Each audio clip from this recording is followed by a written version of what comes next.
Welcome back, everybody. Today is Sunday, March 27th, and it is sunny and 37 degrees outside. It's warming up. It's late March. I couldn't be happier. The birds are chirping, the sun is shining, and it's a great day to plant onions and potatoes. That is the project on deck for today. And so let's see what I've got. I picked up these at our local garden center several weeks ago just to be prepared. So for today, I've got white onions, and it looks like I picked up just over a pound. I've got red onions, about the same quantity. And then I picked up about 4.5 pounds of Yukon Gold seed potatoes. Now, when you buy these sorts of things from your garden center, you have a couple different options. They usually have them in bulk bins. And when you buy onions from those bins, they basically just look like baby onions. So these are my white onions.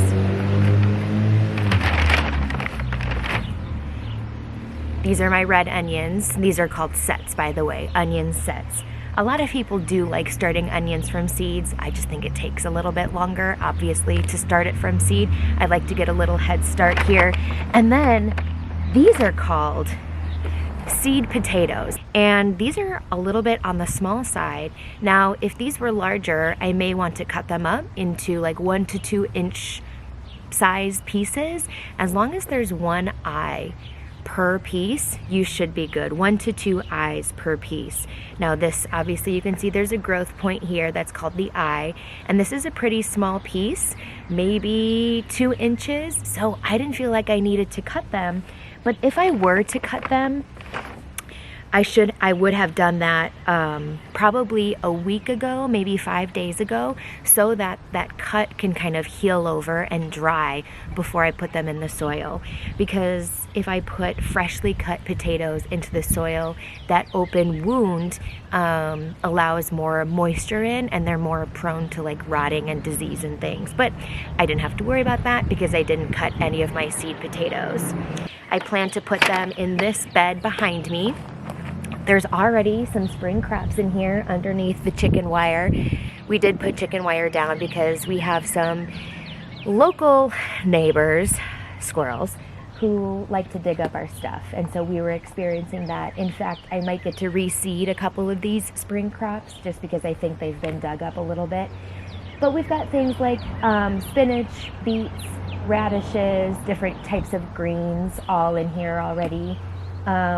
So I will remove the chicken wire because about 75% of this bed is still empty, and we're gonna see how this all spaces out between the 2 types of onions and the potato that I'm ready to put into the ground today. So let's get started.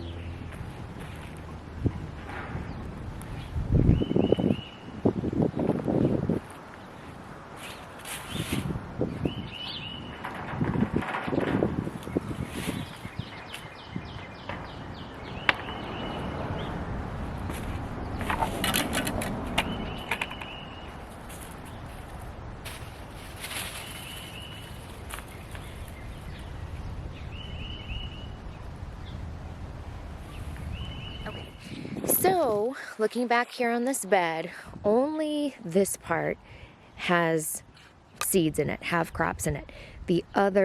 This whole length of the bed is open, and this is where I plan to put my potatoes and my onions. Let me go ahead and try to space this out a little bit. Okay, so this raised bed is 8 feet long and 4 feet wide. So with that in mind, let's see how we can do this. So onions get to be spaced 4 inches apart from each other, and since I have a 4-foot wide bed, that just means I can have 12 onions per row. So that's what I'm doing here, is I'm just spacing out those 12 onions to make sure that they're all nice and evenly spaced. And I wanted to make sure I had that done the first row before I moved on to the second, since I was going to base my second, third, fourth, etc. off of the first. Now, it's not going to be a perfect grid. I'm actually going to offset each row so that it just is spaced out nicely and they have enough room to grow. But ultimately, I just wanted to make sure that none of the onions were any closer than 4 inches to the next. I repeated the same process then for my red onions, and you'll see that I'm just kind of working on one side at a time. That's because the 4-foot wide bed, I usually have access to about 2 feet per side. I do get to move back and forth a little bit. I don't really mind it. As long as you can access everything in your raised bed, you're set. I wouldn't go any wider than 4 feet. After I had all my rows of onions, I was ready to plant some potatoes. So I started by making 2 furrows about 4 inches deep, and then I wanted to spread the potatoes out at least 12 inches. And so you can see me looking at the potatoes, looking for the growth point or the eye, because I wanted to make sure I planted those facing up. That's where the stems are going to come out. Same thing with the onions, pointy side up, root hairs down. So just a little bit of bulb anatomy goes a long way. And I had a visitor, I had a helper. I love when Nora helps me out in the garden. And this was the first time that she's using her new garden gloves. They're super cute.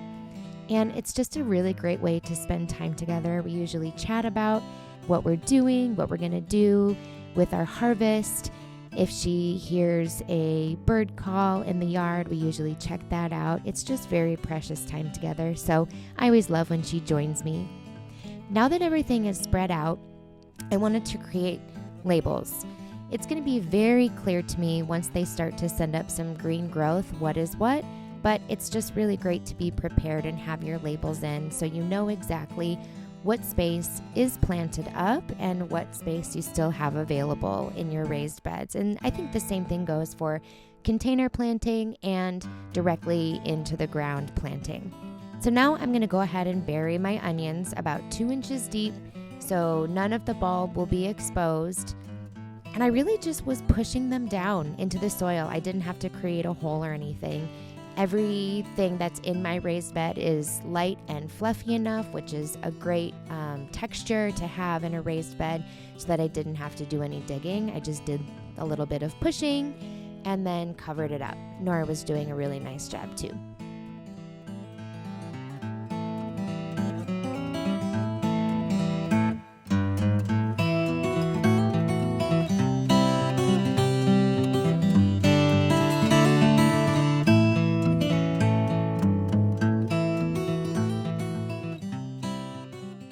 Everything is in. Nora helped me. She was a great helper.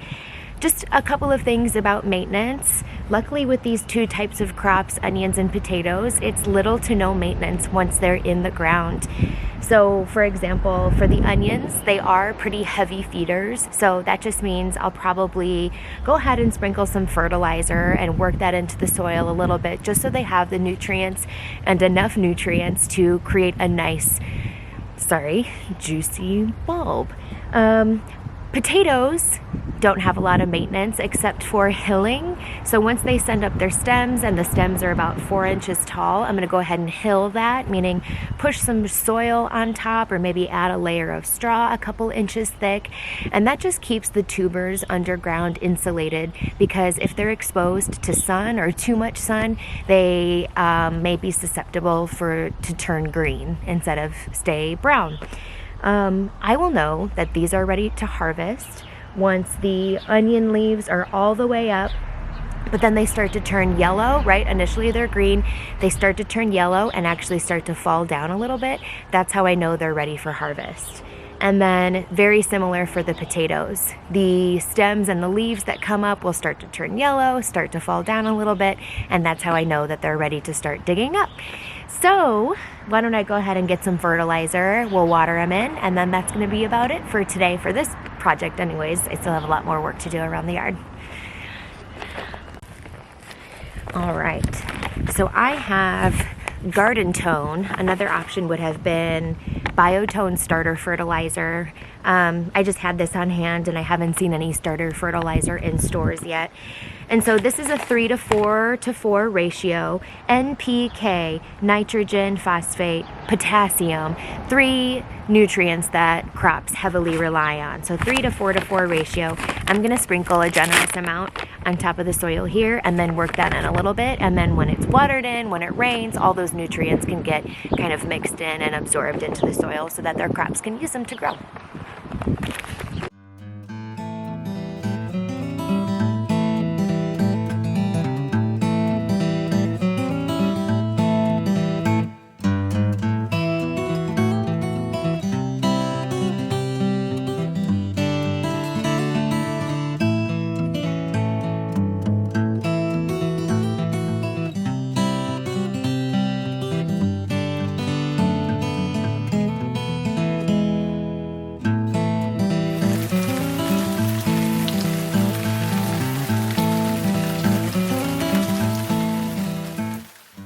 All right, so we've got everything watered in, we got the fertilizer in, we should be good to go. I'm hoping to see some growth here in the next couple of weeks, so we'll just see how things go. And then I will do a harvest video later on, probably midsummer, once those are ready to go. So we've got this raised bed and one of my grow bags full. Since I didn't do this many onions last year and I didn't do potatoes last year, I'm going to have to get creative on where I put my other crops, specifically the ones that take up more room, like peppers and tomatoes, especially because I have more varieties this year. But that is a project for another video. Thank you so much for watching. I hope this video was helpful. Thanks for joining me for planting these potatoes and onions. See you next time.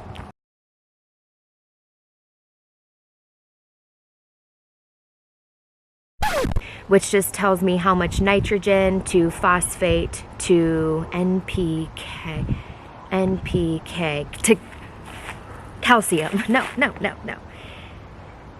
This is 3 to 4 to 4, which tells me the ratio of nitrogen to phosphorus to, what is K?